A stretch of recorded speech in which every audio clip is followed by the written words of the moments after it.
wasting the land. Somehow you always can. Don't you know? Burrito.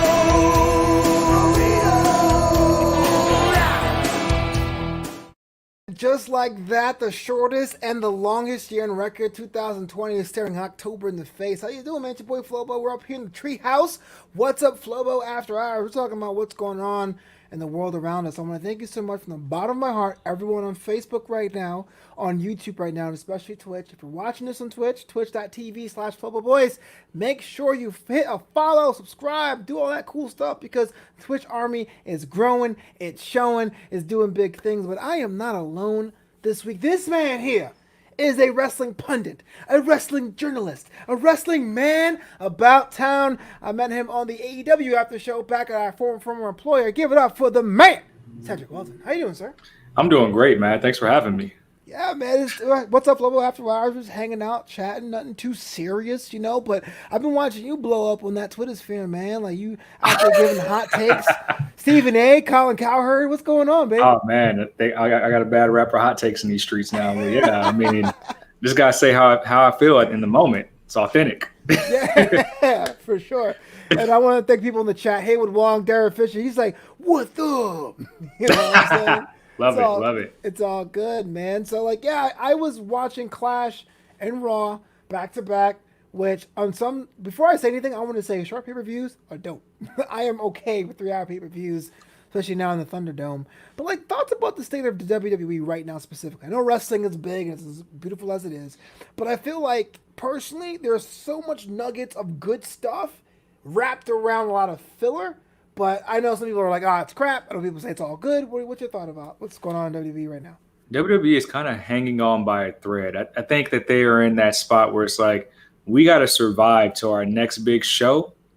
And that's when you'll see things evolve, new feuds, new angles, things like that. I think they're just trying to get by. Maybe some guys start returning little by little because they're getting their quarantines off and able to come perform at the Thunderdome now. We saw Roman Reigns. Robert Roode came back tonight. I just actually read something that James Storm was supposed to debut after WrestleMania, but then the quarantine happened with COVID and stuff like that. So I think they're really just trying to survive, man. We saw not only did a lot of people get cut in wrestling, but a lot of people, for one reason or the other, due to being overseas, living in other countries, of course, the speaking out movement, they had to put a lot of stuff they had tapped on ice, and rightfully so. And I think the next big show is Survivor Series. And I think once they are able to switch gears, because last year's Survivor Series was dope. We have Hell in a Cell first. Oh, yeah. That wasn't dope. Hell in a Cell. Last year was Hell in a Cell where... Stoppage. It was a Seth Rollins, Bray Wyatt stoppage. Seth Rollins, Bray Wyatt, yeah. At a Hell in a Cell, there was a stoppage. Yeah, it looks like we're heading for Orton and Drew and Hell in a Cell as well. But hey, we might get Sasha versus Bayley in Hell in a Cell. So, hey, what's your take on that storyline? Sasha Bayley, the fact that Bayley is a heel and Sasha is the face here. I mean, what do you think? This is an unpopular opinion, but I hate it. I hate it. You hate the storyline, or hate the fact that Sasha is the face? No, I hate the fact that they broke them up so soon. Okay. I think they have the legitimate case as the best thing this quarantine. First, it was Asuka. And you can argue that the women's division has kept the entire WWE afloat in this whole time. I think they pulled we know that feud is going to happen. That they pulled the trigger on it so soon. Them having all the gold, being narcissistic across all three brands was the best part of TV for me every single week. And they could have waited until, honestly, that match deserves to be like the main event of Mania if you're going to do it. Everybody heralds their Iron Woman match in NXT. That deserves to be a main event. And Bayley's heel work has been so much more impressive with Sasha by her side. And I get it. She had to take some time to kind of get her groove as a heel, and she's there now. She's there. And Sasha being the face is no big deal if she's been there before. And you want Sasha to finally become a Grand Slam champion by beating Bayley. But they are moving way too fast because I think they're trying to get this in by Hell in a Cell. And it's almost like Sasha's not really selling the extent of that beating and injury she got from Bayley. True. They're not letting it cook. Yeah, I think it'll still be a dope match, but you got to let it cook. Like, we're patient. We've seen you guys do this with Sasha and Bailey for the past year. It seems like. Yeah, well, I agree with you. I think they could have broke them up a little later, but at the same time, I feel we as wrestling fans get so impatient on social media because, like, let's be like, for example, the Roman, not the Roman Reigns, the Seth Rollins Rey Mysterio thing. That's been cooking forever, and I don't know about you, but I'm done. I'm like, bro, I don't want to see another combination. Why is the wife there? Why is the daughter hanging with Murphy? I'm done. But then you can argue, hey, long-term storytelling. Why not? Mega Power's going to explode. Why not? The problem with the Mysterio thing is like, what's the payoff at this point? I know the payoff before was, hey, let's get Dominic over. Well, he's here, has his own music, ring gear, has been wrestling matches now. So it's like, what's better than Apollo? No, it's better than Cameron Keith Lee's. Yeah. Like, what's the point of this thing? Like, I feel like they're doing this storyline so long because they're trying to make us forget about Eye for an Eye. How? He has one thing on his. Yeah, and it's like you're not gonna rinse that taste out of my mouth with continuing to do this. Now, if you want to put the Mysterios together and have them go on a tag team run, hell, the Street Profits have no challengers. Why not do that? That's true. Who does challenge the Street Profits? Well, Survivor Series coming up. It'll probably be a match versus match with November with SmackDown. But and they already did it. And they already did it. Yeah, that is weird. Dang it, Cedric. Stop poking holes in my wrestling. Stop. It's like they did it 2 weeks ago, and it's like, wow, you really don't like your tag team division is that bad. Yeah. So why don't you jump in there, man? You and I would do it. Oh yeah. I mean, hey man, we saw a 12-year-old win the tag team titles with Strowman a few years ago. It was funny because when Cole said it with a straight face the next day, like, yeah, so Nicholas vacated the title because he had school. It's like,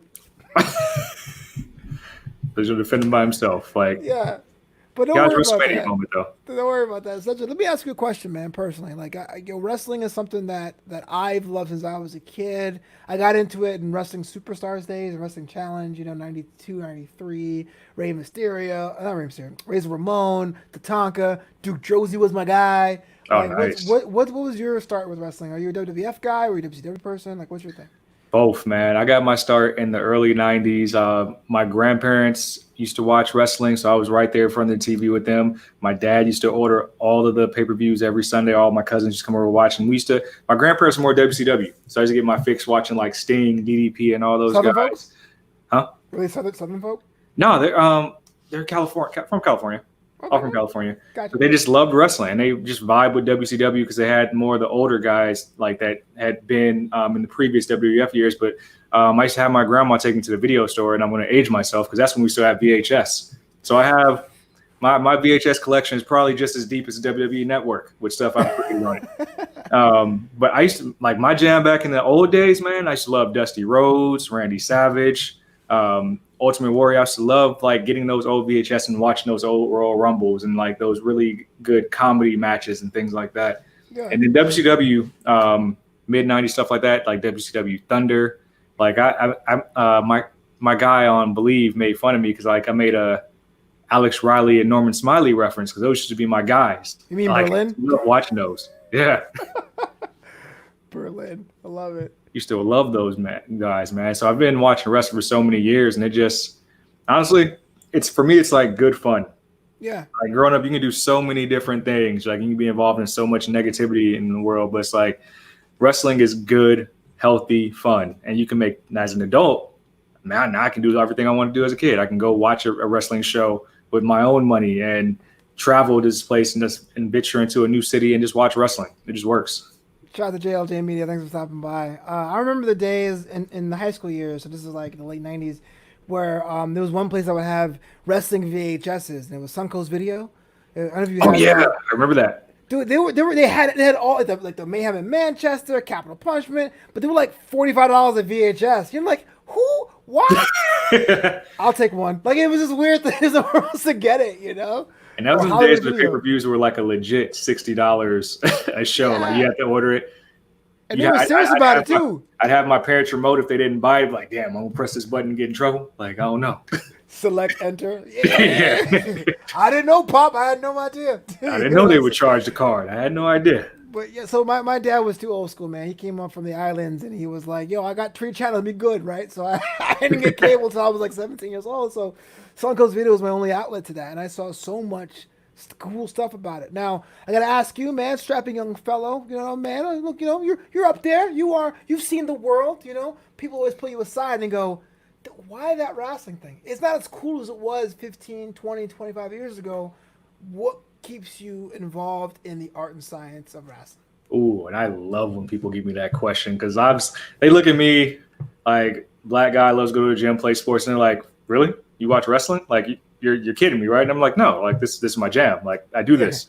Yeah. And it's like we're storyline. You watch football, you watch movies. Like you don't actually. Let me say movies. People watch movies. You don't believe the Avengers are real or anything like that. It's rooted in story. So like this is like my soap opera. Like I can watch this all the time. And has it fell off from like the 90s? Because everybody glorifies the Attitude era, but like I was really into the era.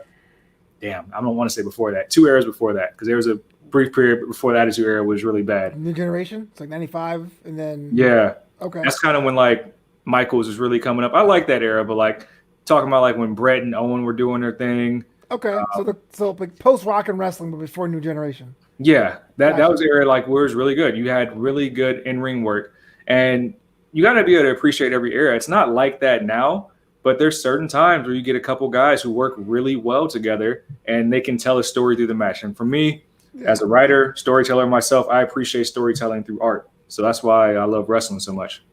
Waxing poetic. No, I feel you with that because like I look at basketball. So I'm a casual sports fan. I'm not super hardcore with it. But you can watch a basketball game now, and I'm a Brooklyn Nets fan, so that's debatable. But the level of athleticism, team soon. Yeah, I know, right? Finally, the level of athleticism is so much more advanced, I think, than it was in the '90s. But the '90s was like the Showtime, NBA, and NBC era. John Test, triple headers, Marv Albert, downtown, yes. There was a bit of like showmanship because you'll go back to the Attitude Era. As much as I love The Rock and Stone Cold, no one talks about Meat, Beaver Cleavage, GTV, like it. Pretty Mean Sisters, a group of women called PMS, like when Mark Henry dated a transsexual back before that was like, considered okay, so it was like made for comedy. Like it was a whole X-Pac and blackface, and that was 1998. Like, come on! It's like I feel bad that like that's like what almost raised me. I grew up on that because like none of that's getting off today. Yeah, that's what I'm saying. And there's some things I go back and I remember King of the Ring 96. I remember the Rocky so-called Wrestling 15. I'm like, there was some crap, man. That's like, and that's what and like really like that wasn't even like a golden age for like we're in the golden age of in-ring work right now. That was just shock value wrestling back then. There was literally an era because Twitter tells everything. Twitter won't let you forget anything. And do-rag Vince was an era. And as a kid, I'm just watching that and like desensitized to it, but now it's like, yo, what the hell is that? I'm offended. Like, can you for those of you who are watching the show who aren't wrestling fans, can you tell people the storyline around this? Because it gets even more ridiculous. So I don't remember it that much, but I think did it have to do with Booker T? It was from what I can tell, it was WrestleMania 23. So WrestleMania 23, Vince McMahon had a match with the President of the United States, Donald Trump, and each of them picked a wrestler, and Trump picked Lashley. And Vince picked Umaga, and Lashley won, and it was a hair versus hair Battle of the Billionaires match. So people put out billions of dollars to see Donald Trump get his head shaved. Of course, it didn't happen. McMahon did shave his head, but he was so embarrassed he started wearing a do, and we all accepted it. And it gets worse and worse. Oh my God, that's reminding me of this. It sounds so bad. This is why my boy. This is not a political show, but my boys, I'm like, yeah, man, the current president of the United States and WWE Hall of Famer Donald Trump said this today, because it's just weird, man. Oh, that is bad. Now that you like, you reminded me of the way it got to the do-rag, and then. Yeah, WrestleMania 23, man, all grown up. I was just, go back to WWE Network for $9.99, watch it, and you'll see if it's there. Because if it's still there, I'll be shocked. But I mean, there's no way they wouldn't be there. I bet, like, if Trump signed on to be on that show, you probably have something that's clause like, you play forever, I got to cut it every time you play it. You know what I'm saying? Like, why not? But yeah, that was a good pay-per-view, though. That was a good pay-per-view. John Cena in the Ford or whatever, but that match is just weird.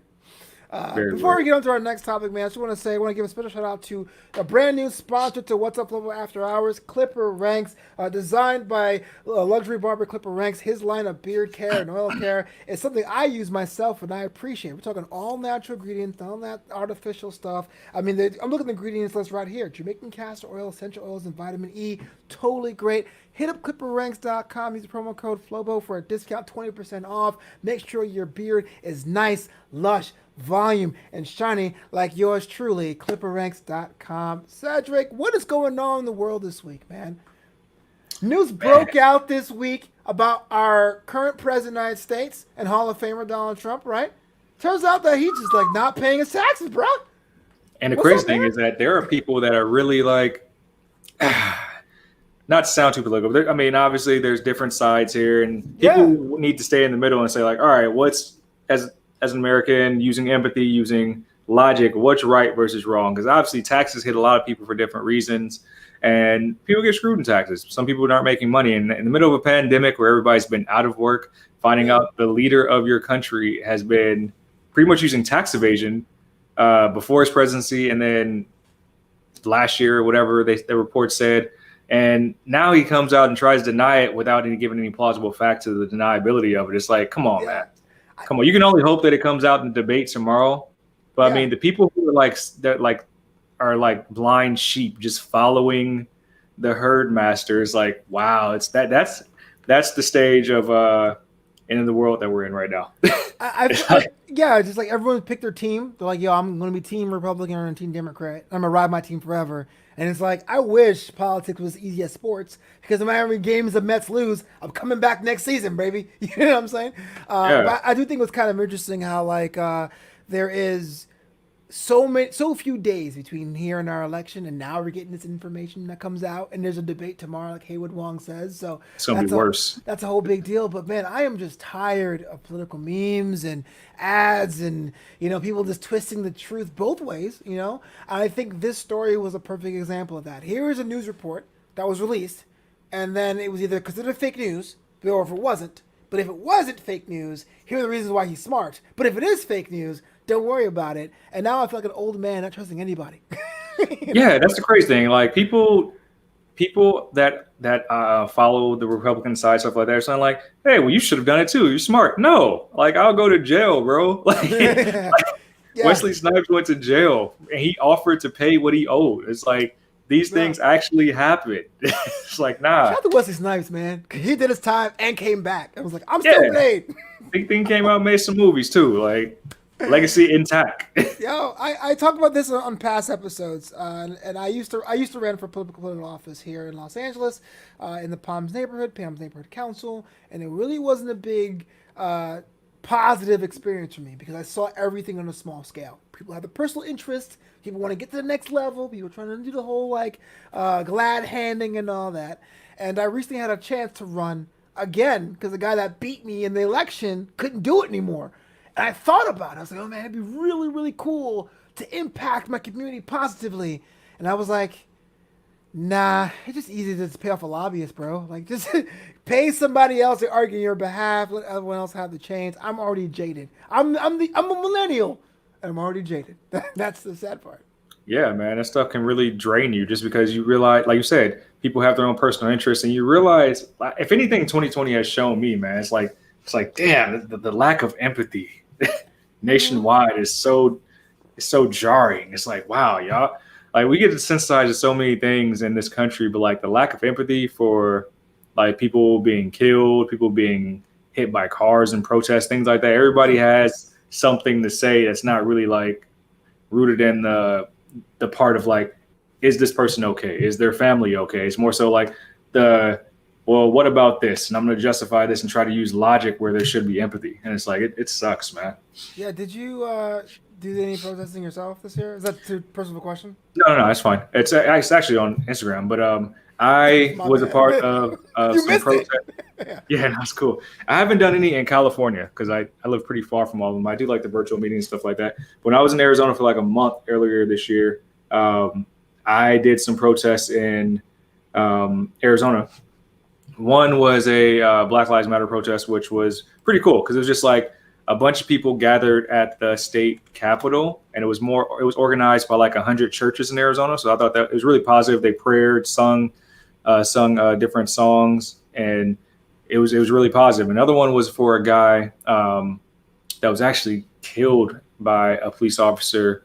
I want to say it was like maybe like the Friday I got out there. His name was Deion Johnson. So they pretty much marched from a park, I think it's called Escondido Park, all the way around to the police station and demanded justice. And that was also positive. Like nobody got hurt. Everybody was real nice. And what I loved about it, because I went to school in Arizona for 10 years, not for 10 years, I graduated in 4. I lived in Arizona for 1010 years. What part of Arizona? Tempe. Lived in Tempe. I love Tempe, man. Yeah. So much love there. Yeah. It's lived in Tempe, lived in Mesa. And I know for myself, it's predominantly white state, things like that. But the diversity in those protests was beautiful. And seeing that there was more people than just black people, like amazingly more people than black people, like marching for justice for these people is beautiful, because that's not something I experienced during my time living there. So it shows that there was empathy and people caring. And this is all during the time, because it was happening here too. That's why I left. The time of like pretty bad COVID. There was curfews and lockdowns, because like the curfew there was like 8 o'clock. I know in California it was even more ridiculous. They were doing like 2 o'clock in Santa Monica, 6 o'clock here in Rancho. So, I mean, people were still just going out there letting their voice be heard, which is dope. Yeah. Yeah, I didn't really do any like protesting, but I know in Culver City, where this show is based, they had like a mass bike ride of like 300 or 400 bikes, and I've seen that too. I didn't bike. I didn't have a bike, but kind of ran. I did a little jog. Bikes are expensive. Yeah, exactly. I gotta save up for that motorcycle. So that was pretty cool. Also peaceful.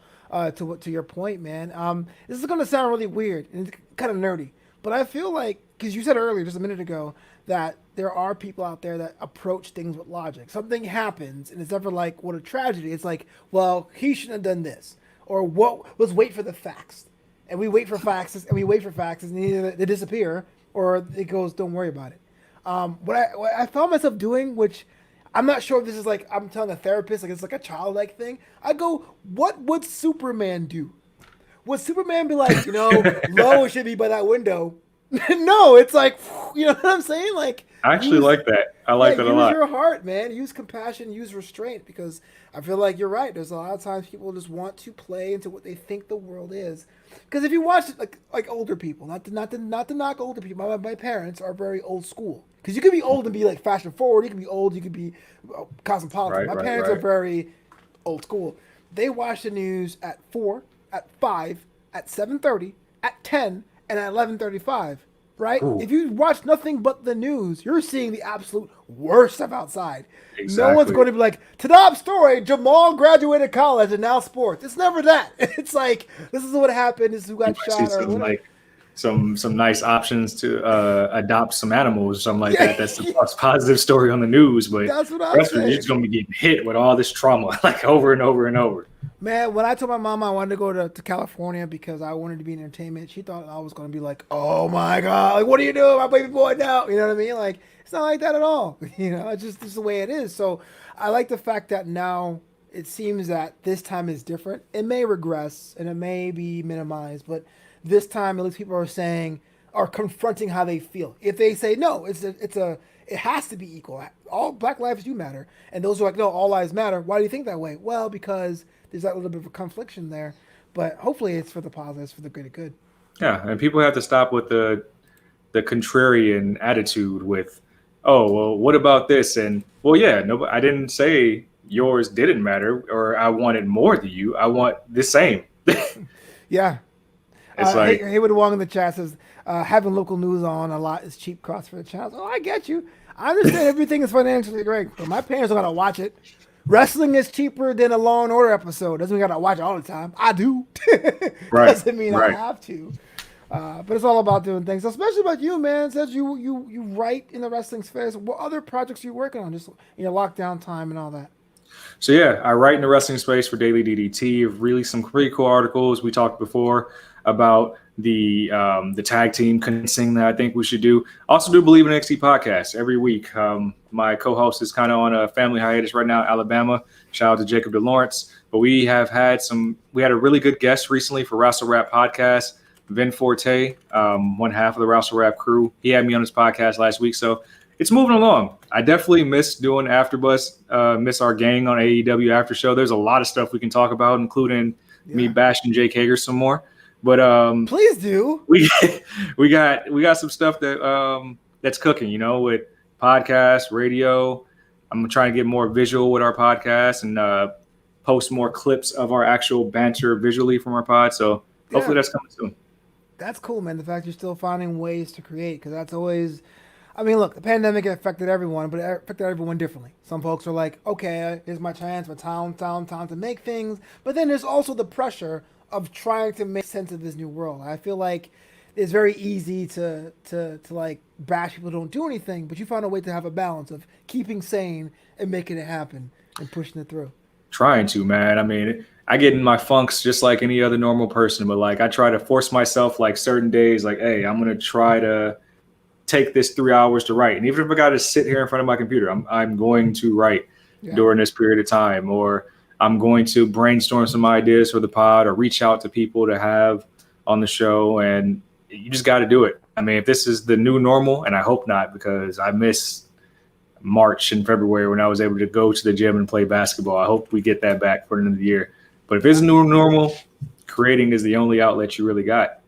That's true. Dylan Matthews on Facebook says summer break in regards to the AfterBuzz Summer TV hiatus. Cedric, you are a nice guest, so I won't put you on the spot, but I'll put myself on the spot. Dylan, you know dang well AfterBuzz ain't coming back. You know what I'm saying? Come on, man. Here is a great digital network. It gave a lot of hosts a lot of time, a lot of platform. I learned so much AfterBuzz. You get the reps. You can sign for as many shows as you want.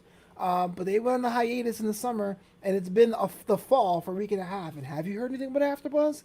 I'm just putting it out there. Hiatuses is something you say you don't want to say it's over, but it's over. But that said, support the hosts that you like that were on AfterBuzz by, liking, commenting, subscribing, buying their stuff, streaming their side projects. And speaking of side projects, my man, news broke this week. Dominic Toretto, Vin Diesel himself, has a brand new single with Kygo. It was released on the Kelly Clarkson show. First of all, thoughts about the song?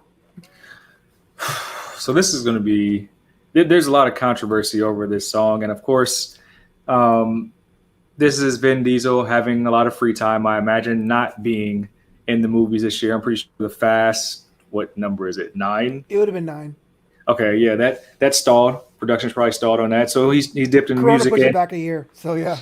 So he has a song that is produced by Kygo, DJ Kygo, and I believe he's also on Kygo's label. It's actually not a bad song if you didn't know it was Vin Diesel.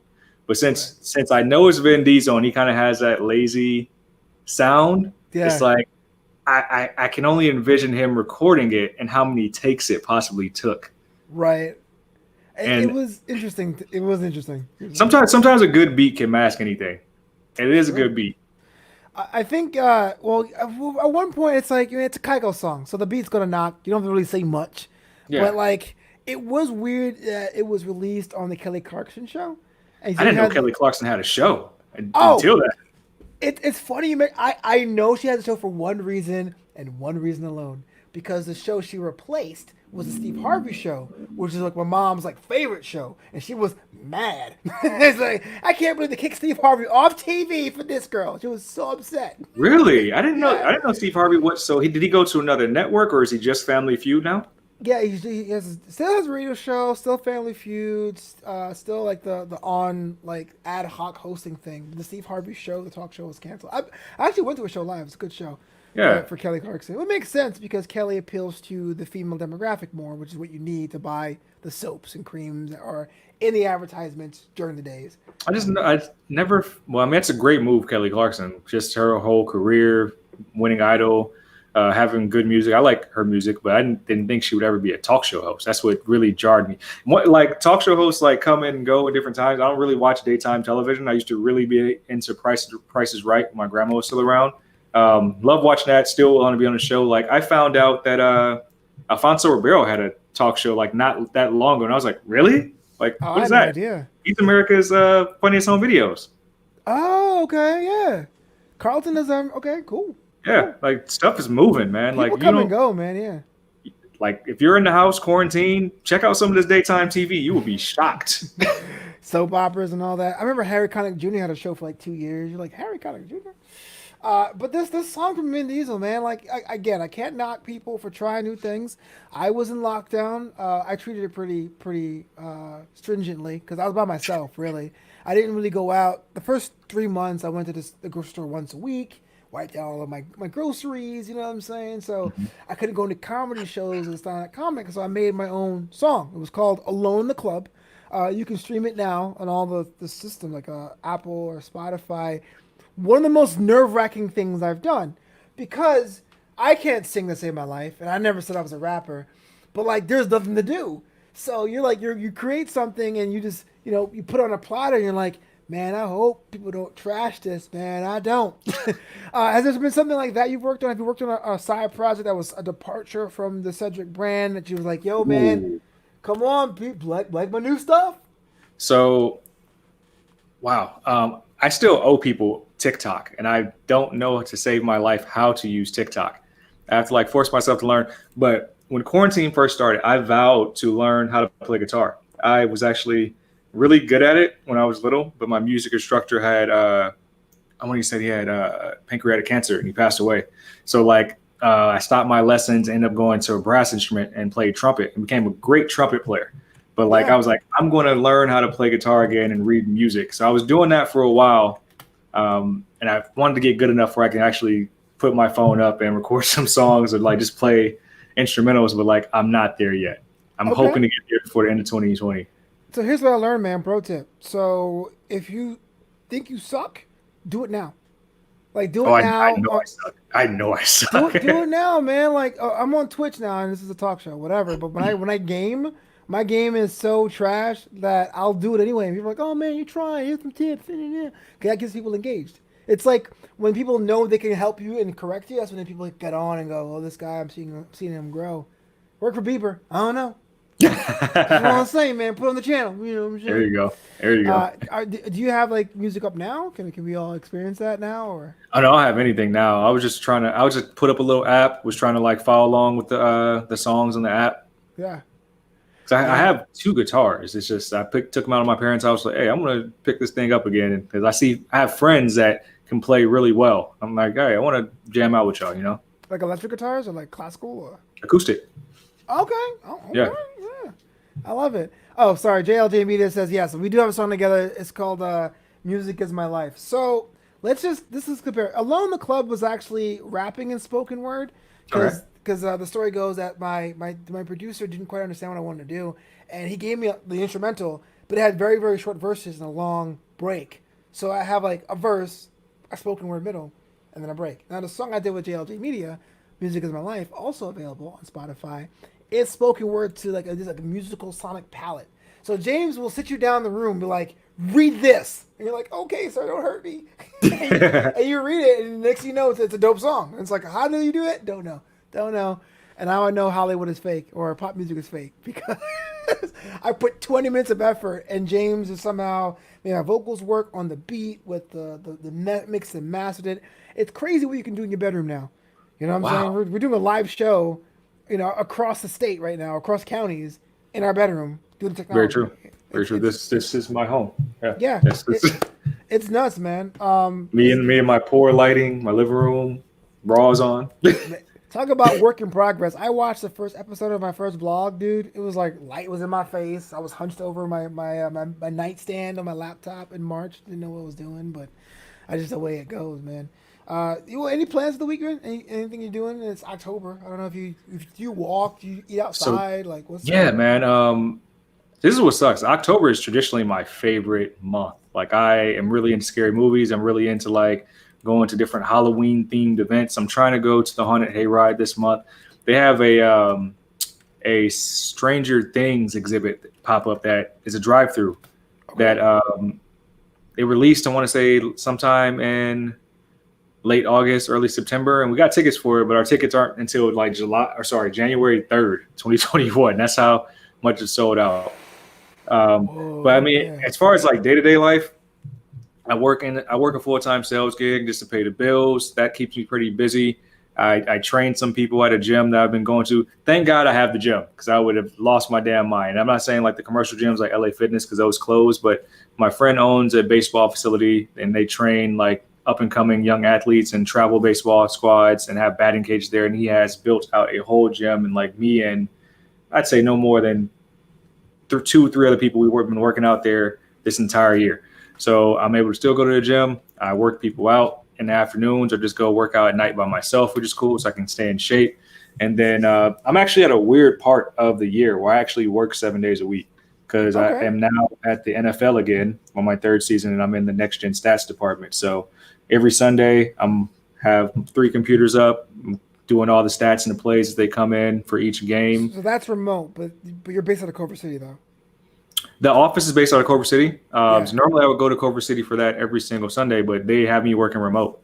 So it's like, even though I'm at home, I'm like working every day where it's either like sales, the football when the games are on, writing, or podcast. So like I'm pretty busy, which I'm thankful for because there was like 3 months of the year where I was doing absolutely nothing. And I was like, I was out of it.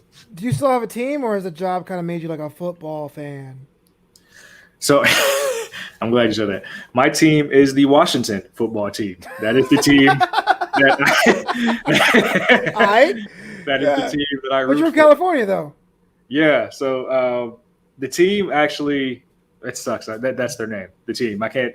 Formerly known as that we can't say anymore. Formerly known as the R's. Right. But I became a Washington football team fan. I want to say, I guess when I was in college or a little bit before that. My favorite player was Santana Moss, and I actually liked a lot of other players that used to play for the University of Miami. It's kind of sacrilegious because I went to Arizona State, but I used to follow a lot of players from the U when I was in high school, and they ended up on Washington at some point. So I'm like, all right, this is my team now. Love Sean Taylor, love Clinton Portis, love Santana Moss. So I've been rocking with them for a long time, and through all of the bad, because there hasn't been much good, I'm pretty much a diehard at this point. So that's roll my team. I deal with the slander. When we beat teams like the Cowboys, I love it because I know a lot of it's America's team, Cowboy fans. Oh, Cowboy fans are like the Trumpers of the NFL. I have that. Still though, even so much years removed from their dynasty and all that, they still act that way. Oh no, just because Cowboy fans are so irrational. It's like they have the winning mentality in their mind, but they haven't won anything. Oh, yeah, there you go. You can't keep one to the other.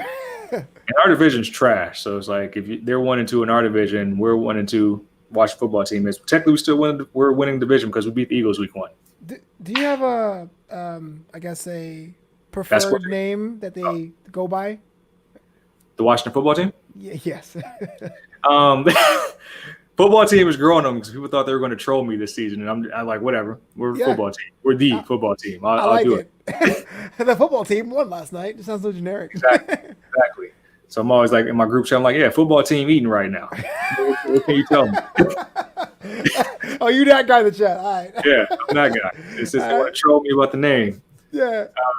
There was a lot of fan speculation on different names. People like the Red Tails for the history of the pilots, which is cool. I don't think they would do that. I feel like as minorities we've dealt with a lot of pandering this year. I feel like that would be pandering to me.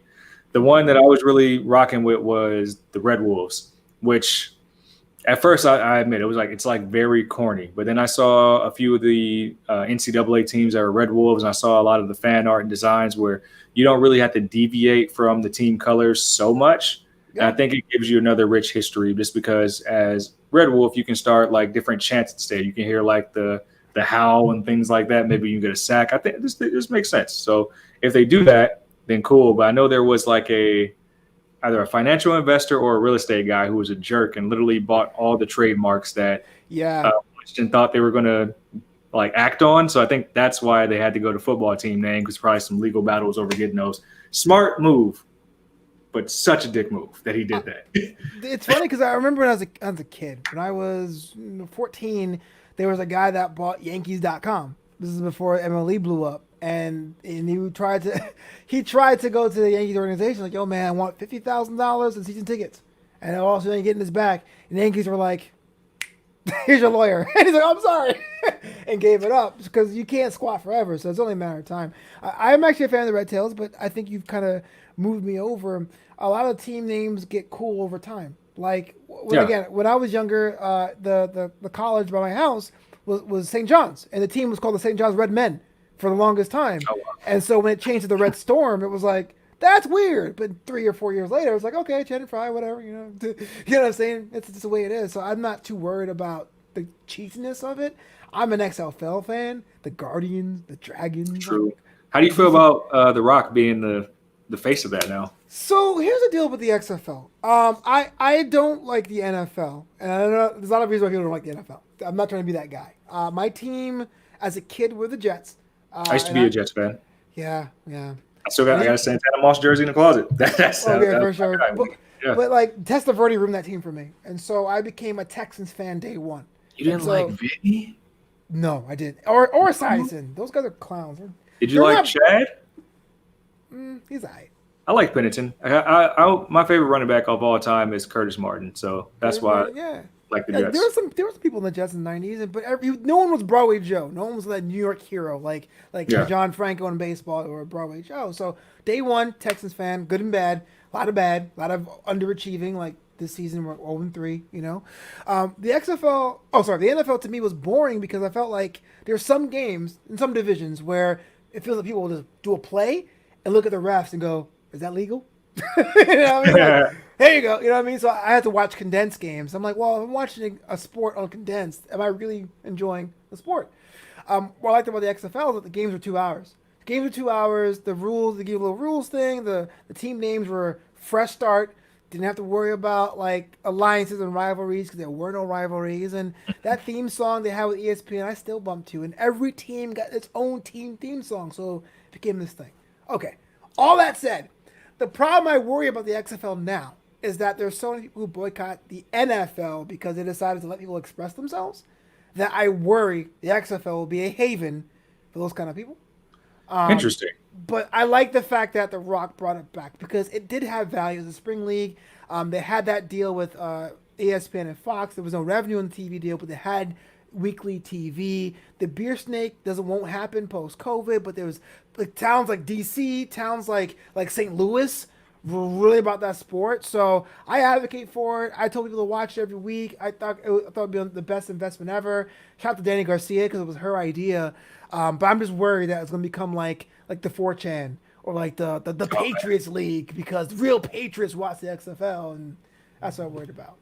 Hopefully not. I mean, luckily, everything that The Rock touches turns into gold. He literally. Watch. Good point. But truthfully, he is the franchise Viagra in many cases. And having a knowledge of football and maybe just having more. Okay, can you say Dwayne has more business acumen than Vince at this point? Well, he's obviously learned from him a lot. Yeah. So he can kind of bring his spin. And then The Rock is like this big stoic guy. So when you see The Rock, you really think like you view The Rock like Superman. So if he's the face of your league and he's coming out in suits and stuff like that and giving his spiel, people will at least tune in for that. And if there's good football after that, then perfect. The way I look at it is because I think they have to, for a lot of these guys that are super talented that don't make it to the draft or don't get drafted, go to the XFL. You highlight yourself as a player, you get the platform. Maybe the pay scale is on par with NFL. Yeah. I think that's how you get some of these players out there. Yeah, Cam Phillips or PJ Walker. I mean, these. I don't know if you watched last season. I watched some of it. Yeah, those are the highlights, man. I liked ESPN's presentation and all that stuff. It was cool, and they told you the rules, why it made sense, and it was. I don't know. I'm a big advocate for it. 5 weeks in, I was all about it. I was kind of sad it closed up, but I have good hope for it. And it airs on Saturday, right? Both. So ESPN, ABC does Saturday morning and Sunday night, and then Fox flips it. They do Saturday afternoon and Sunday morning. And why not? I mean, having sports year round is like, it's a beautiful thing. Like And it seems like it's so long ago. Like we went into the summer and it's like we had, oh, basketball's over. We got the big three, you know? Yeah. And it's like you don't have that layover with stuff. It feels like, and hopefully next year, or if they can do it, the Olympics happens, like, because that's supposed to happen this year. But stuff like that, I mean, more sports is good. And people always say, like, let's not make sports political. I mean, it's like it kind of goes hand in hand. Don't get me started on that, man. Because, you know, I was that guy for the longest time. Why, as a comic, because I know I'm saying as an athlete, why I mix politics with things, right? And I used to avoid it. I used to now get involved. I grew up in a two-party household. My dad is Republican. My mother's a Democrat. So I understand both sides. But the problem is, politics has morphed that it encompasses everything. My food brands, I have to wear a mask. So when I jog with my mask on, I worry about someone getting the wrong idea. Why? Political reasons, you know? Or why the hell did I have to fight the city for the emergency small business loan for like $1,000 where the president of the United States gets to skirt off from $42 million? Why? Politics. So like, as much as I try to avoid it, it's a part of us, man. So if LeBron James has something to say, you can say I disagree, but I can't tell him to take the basketball because he's a father, he's a taxpayer. The Rock had an endorsement of Biden and Harris. I was like, The Rock is endorsing? What? I watched it. Yeah, I watched it too. I was like, okay. Yeah, it's like politics is part of everything, man. You just can't avoid it. You can't. It's like a part of life. Like as a citizen of America, it's like, all right, you have your right to vote. You pay taxes. Everybody does. Yeah. I'm so mad, Cedric. I'm voting for the first time. Can you believe that? Or a second time? Really? The first. I never got it. Here's real talk. Real talk from Flobito. I consider it a character trait or flaw. When I ran for public office last year, I voted for myself, so that counts. But before then, I was like, I don't see the point of going into a magic box and thinking I'm going to impact change. But seriously, wow. There's so many people that I do know like that, and it like floors me. Yeah, because you have a right to do it. We had to fight for the right to do it. I'm like, yo, cool. It's cool to have the right, but I never felt compelled to do it because I was like, I'm one of a billion. It's not even my personal vote. It's electoral college. I actually understand the college and why it exists, but I never thought I had any sway. But I am so tired and so disappointed and so frustrated and angry that I go, fine, California, send me a voting ballot. Please. I gotta tell somebody how I feel. You know what I'm saying? Yeah, you should. It's not just like I guess the big one, the presidential election, but like impact the people on the local level, play people in your city, the people who are educating the children or passing the propositions and the bills to help improve the roads. Because for forever, as long as I've lived in California, roads have been garbage. And these things, like that's why I think voting is more important. And I actually, the last election was the first time I voted because I think I don't know what happened. I think for the 2012, I don't know if I voted. Did I vote 2012? I don't think I didn't vote the 2008. I think the 2012 might have been the first time I voted. If I didn't, then 2016 was the first time. And it just felt empowering. It felt like, hey, people wait till 18 years old to do this. And if not, like I told a friend yesterday, I was like, well, if you're not going to vote for yourself, like vote for me or vote for somebody who is, I guess, has that label of getting in jail and they can't vote. Vote for somebody who can't get the citizenship, who wish they could use their voice and can't vote, or for the 17-year-old who can't do it because, hey, I'm not 18 yet. There are people who are like, who would kill to vote, even people who are not from this country. I think Renee Young or Renee Paquette, if you want to call her that, she was on Twitter saying like, yeah, I wish I could vote. I can't. So go do it. Same with Peyton Royce because they're from different countries. So, yeah, I mean, people want their voice to be heard. It's just like, and I get the speculation of like, hey, like I feel like my voice doesn't matter, but like, what if it does? Like that's why voter suppression exists. Like they suppress votes, and there was a story that came out today that I saw about how bad voter suppression was in Georgia, just off social media and ads, that they were trying to get people of color to not vote there. So that means that if somebody is trying to stop you from doing something, that means that the actual voice is so powerful. If people just banded together and did this one simple thing, is just say, hey, I'm going to get up at 6 a.m., 7 a.m. and just write this little check off on a paper. People don't want you to do it. So it has to matter. No, man, yeah, exactly. I guess I know that more now. Dylan Matthews says, here in Australia, you have to vote in compulsory. If you don't vote, it's $800 local currency, I assume, fine. I think Portland's like He lives in Australia? yeah, Dylan Matthews is Australian, man. Aussie, Aussie, Aussie. Oi, oi, oi. I didn't know that. Yeah, man, he's like living in the future, bro. It's like probably Wednesday, what, morning? Or Tuesday. I have no idea what it is, man. It's Monday Like, at 10:50, and it's Wednesday there. 2021, man. They probably cured coronavirus over there. No, I always wanted to go to Australia, man. But yeah, he's out there. He tunes into all of our shows, man. Huge support. I do, but that terrifies me. Like I feel like something. The thing that terrifies me about certain places, even in this country, is like I can deal with the city, but like going someplace and having to dealing with people is easy, but like the wildlife and the animals, I don't want no parts of that. They're big too, man. Like, I don't want no parts of that. There's a video that Jacob sent me because Jacob lives in Florida, and he tells me all the crazy crap that lives in Florida. And there was literally a bobcat that fought literally Wednesday through. That is crazy. That's wild. Woo! I want to learn the science of why that is, because that makes no sense. It's 2 days ahead there. Zones, bro. That makes no sense. Yeah. But he sent me a video of a bobcat fighting like a baby alligator in somebody's backyard. And the bobcat eventually won and ate the alligator and just went off into the woods. It's like, if I walk outside with my dog or something like that one day and I have to choose between like baby alligator that was very fast, bobcats, like, why do I live here?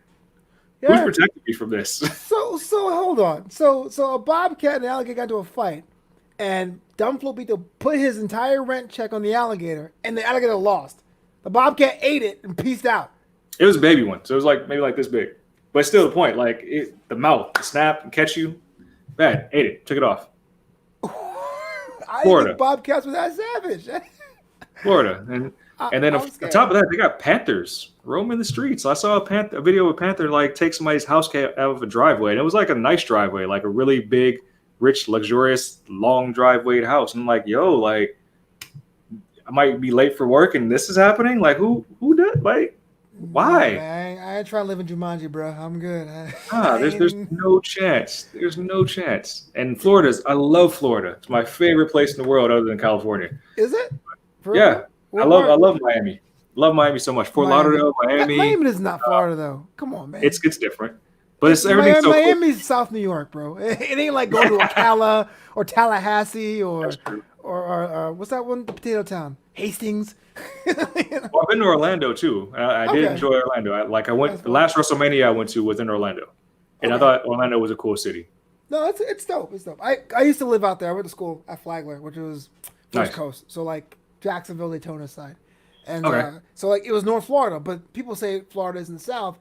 Wrong. North Florida is like South Georgia. It's very like, here's my gun and my inside my rack. Confederate flag, you know what I'm saying? So, oh man, yeah, go to Miami was a treat. It was like, oh shoot, there's black people here. Like, it was just, man, it's dope. Yeah. And you're right. People from Miami's like, oh yeah, I'm from Miami. I'm from Dade County. I have nothing to do with Florida. Exactly. That would be a 6-hour drive from college. We would go to party in Miami just to feel like we're in New York. You know what I'm saying? We'll go out there. All right, we're going to Miami for the weekend. Just. All right, back to the stick, back to the South, back to the South. I have not experienced the nightlife in Miami yet, and I'm so upset. I've been to Miami twice, and just it's fumbled twice. What are you doing? Business trips? Like, what would you? One time in Miami, I was at the WrestleMania John Cena versus Rock. Yeah. And didn't get to do any nightlife stuff. 28. 2012. I think so. Because 29 was New York. 27 was Atlanta. Yeah. So I went to both those back to back. Okay. And then I went to Miami for a business trip last year, Journalism Association and ABJ. And me and my sister actually tried to do nightlife. I went to Wynwood, the Arts District, stuff like that. No parking anywhere. Went to the next place and found some parking. Line to get in this place is way too long. And I was like, damn it. It's just not going to happen. It's not going to happen. It sucks. Damn. I don't know how it is post-corona, but I feel like that's like on your bucket list now. It has to be. Now I know just to like, hey, I'm gonna take a cab. I'm gonna Uber. I'm just gonna figure it out. Walk in there and be like, this is whack, but at least you made it. Yeah, like I want to touristy enough. Like I want to go to the Clevelander and stuff like that, and just like chill. $20 cocktails. Yeah, I'll deal with it. I'll do it. New York is like that too. Like, Yeah, New York is like that. Well, I like when New York is a 4 a.m. town. So like, what you can really do is you can chill in your apartment and get started at like 11, and I'm then too old for that. by 3:30, if you're still up. I'm too old for that. On all the guy trips now, I'm like the dad. It's like, is everybody okay? Make sure nobody gets left behind. Like, watch what he's doing. Okay, yeah. Well, New York is expensive for real. LA could be that way in parts, but like the parts that are expensive, you don't want to be. But yeah, New York is probably the worst there. Derek Fisher says, "Shout out to Tampa Bay Lightning." I'm still mad because I'm an Islanders fan, so whatever. Oh, somebody said they liked my shirt earlier. This is actually Bianca Belair and Montez Ford's clothing line. Nicole and Alan shop.com. I think I got it from there. Yeah. Support their brand. They got some cool stuff on there. Yo, man, support small business, support black businesses and all that for real. Because I feel like it's easy to say Black Lives Matter, but black businesses do matter too. Nicole Allen, they're friends of the show. We worked together on an episode of Everything Tournament. But before we get out of here, Cedric, let me ask you a question. Where else have you supported small businesses during your time in lockdown? Restaurants, clothing lines? Clothing lines, restaurants, of course. I've been to a number of black-owned businesses, whether it was Arizona or out here. Most recently, I went to, it's actually pretty fire. They got what is it? It's a Huntington Beach location I went to, and there's also one, begins with a P, on the tip of my tongue. Oh, sorry, not P, Bellflower. Ham Bones Barbecue. Great. Okay. Great. Yeah. Really nice vibes. So, yeah, hint, hint, wink, wink. We were supposed to be getting haircuts. Black-owned barber owns his own shop. He's like a big brother to me. I've been supporting him this whole time. Even helping get other people haircuts because he's a private barber shop. But, yeah, definitely been supporting, putting my money where my mouth is, and trying to make sure people live empathetically, man. I think it's a great time. Like, even though this year has sucked and every day feels the same, and don't seem like we're getting out of this until 2022. I think people have finally banded together for a common purpose, and I'm a real big believer in standing for something bigger than yourself. Right. Like, what are you doing to make this better than when you left? Like, really, like legacy. And I think more people are saying, like, hey, I want to be on this side of history, and that's why I'm doing what I'm doing, because it's the right thing to do. And that's beautiful to see. Dang, man, that is profound as hell. Cedric, thank you so much for coming on. What's up, Flobo After Hours, man? It's cool to chop up game with you, man, with sports, culture, wrestling, everything in between. Yes, I will vote, and I will text you when I do it. Awesome. But if someone wanted to support you, man, here's a chance to tell me everything you're doing, man. We're going to get you some followers tonight, man. How can they follow you online? Awesome, man. You can follow me on the Twitter device at Ced Says. That's CEDD_SAYS. Instagram at Ced is the answer, exactly how it sounds. Or if you want to support the Believe in NXT podcast, I've actually gone through all of my friends' phones and made them download the podcast. Even if you never listen, your downloads matter. Just your subscriptions. Really? Yeah, if you subscribe and never listen, it'll download to your phone. That's how you support us. So go to Believe in NXT on Spotify, Apple, Stitcher, wherever you listen to podcasts. We are there for our pod. Stay for the wrestling talk. Subscribe for the sidebars and witty banter, like our Nas debates and things like that. They always are very intriguing. Matter of fact, I'm going to actually have Flobo on there, because if you are a New York fan, that means you're probably a Nas fan, which means you will side with me. Yeah, so wait, Nas versus who though? Like, who? I don't know. It's just general. One day Jacob had a very, I'll call it a bad take, where he said, I think he said something online is Chelsea Green is mid, like all of Nas's discography. And it sent me through the roof. And I was like, wait, what? And he said, well, Nas has more mid in his discography than great. So we have asked every guest that we've had on our pod, is Nas discography mid, or does he have? And people gave the hell no. Nas is great. What are you expecting out of him? And there's been a couple that have been like, you know what? Yeah, like ever since. And that's because people like really weigh heavily on Illmatic, and they're like, well, he hasn't had another Illmatic. He's had great albums. It's like, well, what are you looking for? Right. Well, I mean, look, man, this is totally not the show we're doing, but look, man, it's like dark chocolate. Sometimes you may not be in the mood for it. Doesn't mean it's not great. Doesn't mean it's not good for you. You know, One Mic was a banger back when it came out. Exactly. Like his most recent album, it's like, hey, is it like will I go play it every single day for the rest of 2020? Probably not. No. But it doesn't mean it wasn't quality. No, it wasn't. The Kanye one. I was talking about the one after that. The one after that. King's Disease, the most recent one. It was like a few weeks ago.